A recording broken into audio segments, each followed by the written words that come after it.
That awkward moment when bro has to sit in the chair, though, and watch his own woman go into another man. It's wild. It was just like a forced edging session in order to, like, make their love more powerful. Even she doesn't want that. She's like, hey, let's not be rash here. Is that a sorting hat? Damn. Gar's gonna die? Well, that's fucking intense. I wonder how they're gonna save him, because they surely are gonna save him, right? See, Gargoyle just wants to be a nice dad. Though, unfortunately, I think she wants to call him daddy. I feel like it has never left that spot. There's just so many crystals around it that it can just sit there and be happy. Wait, how big is this thing, actually? Yeah, that was actually a surprisingly well-done fight scene. Like, is it gonna rival Sentence to Be a Hero or Fate? No. But it went from, like, your average fantasy-looking anime to, huh, they must have had a little extra time here. Honestly, not that bad. Oh my god. Now that's a lap pillow.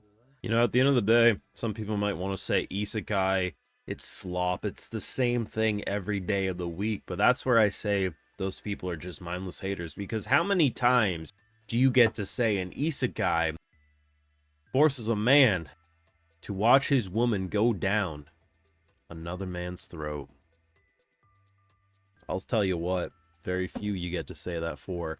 And I gotta be honest, the entirety of this fight, way better than it had any right being. Now, I thought this show looked pretty good visually, for the most part, but the thing about it is that it's always been doing more than it's capable of, and I think it masks a lot of the low production value by having some pretty clever backgrounds that I think are filtered in such a way that make the show look more beautiful than it probably is. But the character designs are simple enough, they've remained consistent, but animation-wise, left a lot to be desired. But yeah, I gotta admit, whether it's the 3D chains, the 2D-ness of this entire Ben 10 looking motherfucker, the actual fight, I thought it was going to be a 2-minute fight and it's over.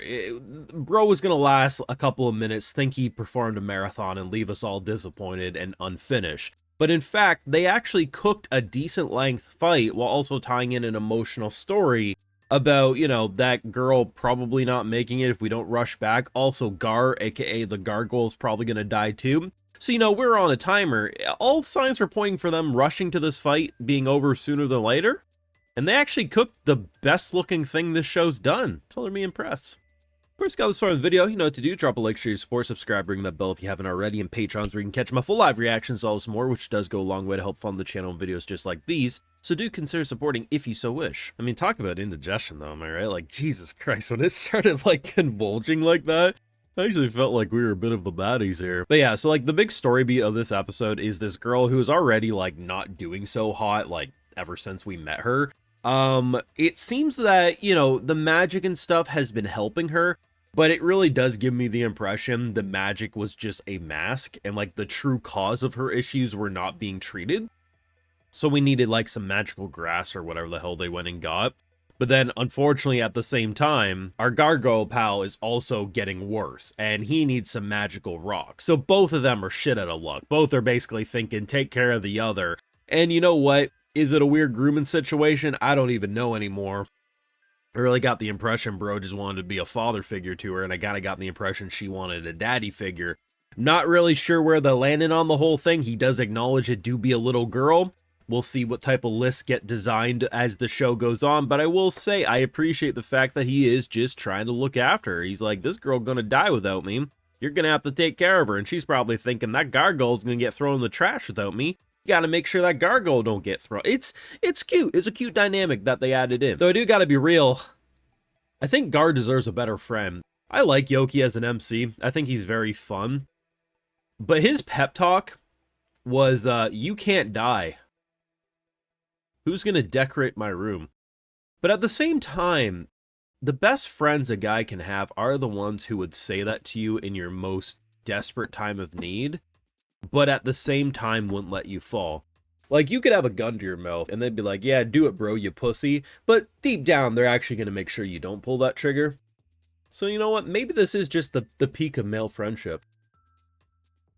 Huh. We also get introduced to the youngest looking king in recent anime memory. Like, honestly, gotta be, like, I'm trying to think, has there been a king younger looking than this that I've seen in the past few years? I don't think so. Also, bro completely matches my boy's energy. He's like, oh, only I can give you, I can't give you it. Oh, you want my throne, of course. Oh, you don't want me. You want a harem? It's such a fun fucking dynamic. I hope we get to see more of it. I actually didn't realize this, but this is a 13 episode anime. That brings me great joy. It tickles my ball sack. I'm like, okay, you know what? Wasn't expecting that. I thought we were already at the halfway mark, only to be proven wrong that no, the halfway mark is like halfway through the next episode. Fucking love to see it. But you know, this was a surprising party dynamic. We had, of course, our main couple, and then we had the abusive couple, which, you know what? As I said last time when we saw a man got beat the fuck up in the hospital, he's exactly where he wants to be, and damn straight he is. It's crazy though, man. Imagine getting cucked by that. Jesus. I will say though, I actually do like their dynamic here, and I actually felt like we understood the chemistry better, because when we learned that they were a thing, it was just like fists to the face.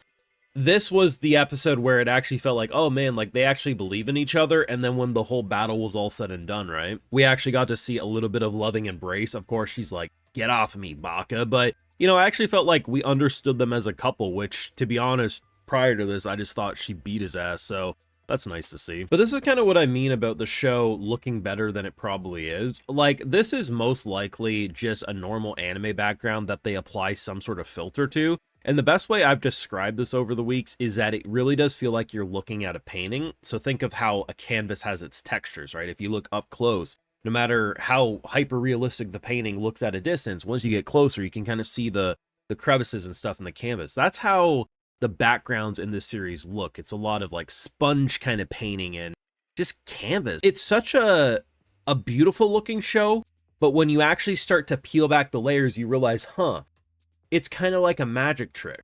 At face value, it looks prettier than it probably is, but that's a good thing. I think a lot of these kind of lower budget shows, as people would like to call them, you know, you're not going to have the best animators of all time working on it, but if you can find a way to keep the viewers visually engaged, that, yeah, a lot of times the characters aren't going to move around too much, but the fucking backgrounds are popping like this. Like, if someone unironically looks at this shot here and is like, oh, that's ugly, or that's underproduced, you're kidding yourselves.